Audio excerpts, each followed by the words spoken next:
mathematicians! I am excited to work another math problem with you. And just like always, we will first work on making sense of the story so that we can write a math equation that matches the story.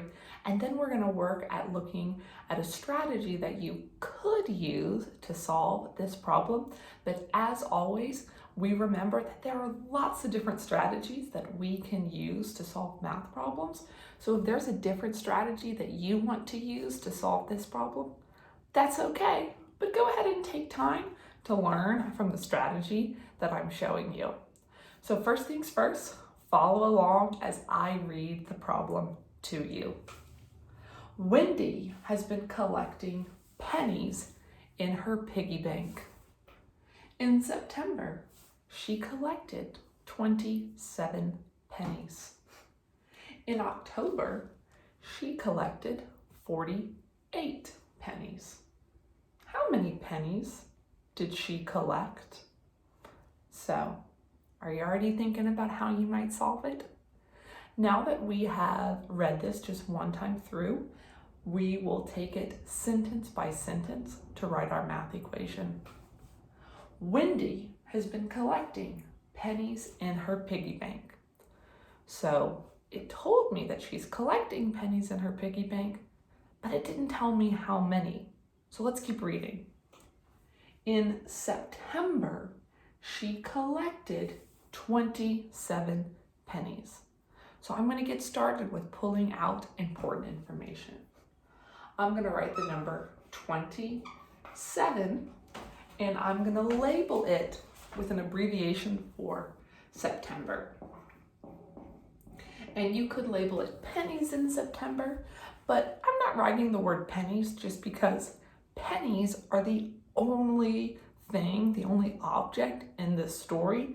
Whereas if I was solving a problem about lots of different objects, I might want to label them to keep track. But in this story, it's all about pennies. So I'm going to label it September to know that 27 is the number of pennies she collected in September.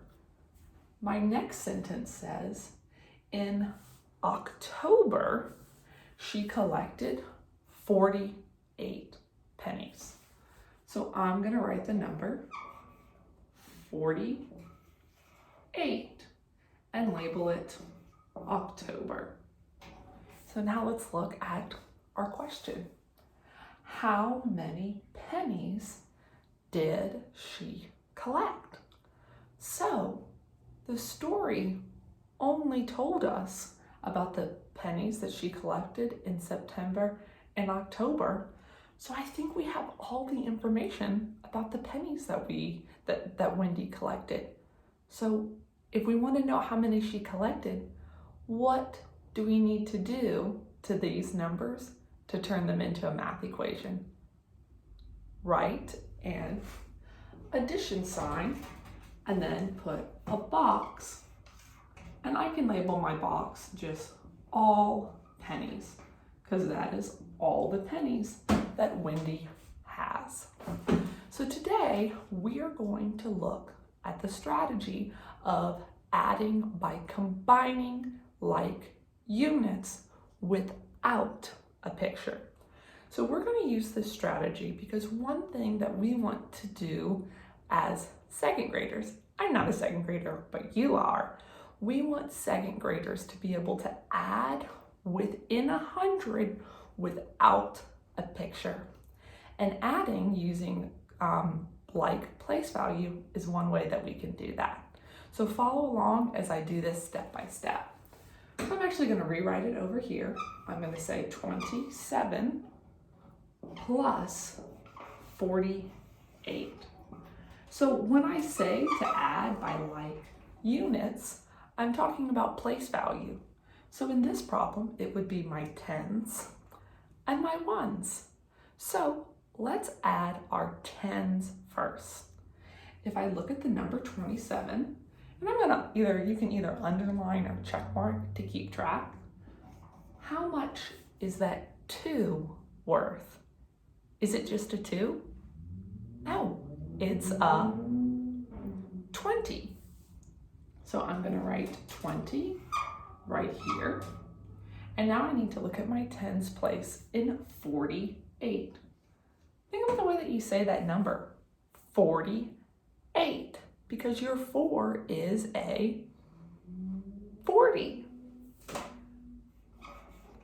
So the next thing that I need to do is add my tens.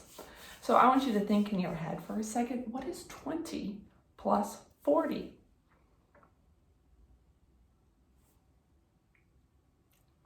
$60. So I could think about that one of two ways. If I know that 2 plus 4 is 6, then I know that 2 tens plus 4 tens would be 6 tens, or 60. You could also choose to skip count starting at either of these numbers, like saying 20, 30, 40, 50, 60, or starting at 40 and saying 50, 60. So now that I've added my tens, I need to add my ones. So I'm going to take my 7 out of my 27, and I'm going to take my 8 out of my 48. So when you're adding 7 plus 8, what strategy would you use to add those numbers? Could you make a 10? Here, follow along and I'll show you. I'm going to start at 7 and I want to get to a friendly number, 10. So I'm going to take a 3 out of my 8 and say that 7 plus 3 gets me to 10. But think, I'm not solving 7 plus 3. I'm solving 7 plus 8. So if I take a 3 out of my 8, how much more do I have to add? Are you thinking on the other end? I have to add 5, because 5 plus 3 is 8. So 10 plus 5 gets me to 15, which means that the last thing I have to do is add my 60 and my 15. So first things first, I'm going to keep doing what I've been doing, which is adding by like units. 60 plus 10 gets me to 70. So the last thing I have to do, I've added my 60, I've added my 10 from my 15, I need to add my 5. 70 plus 5 gets me to 75. So Wendy has collected 75 pennies. Alrighty, mathematicians, thanks for stretching your brain with me today. Bye!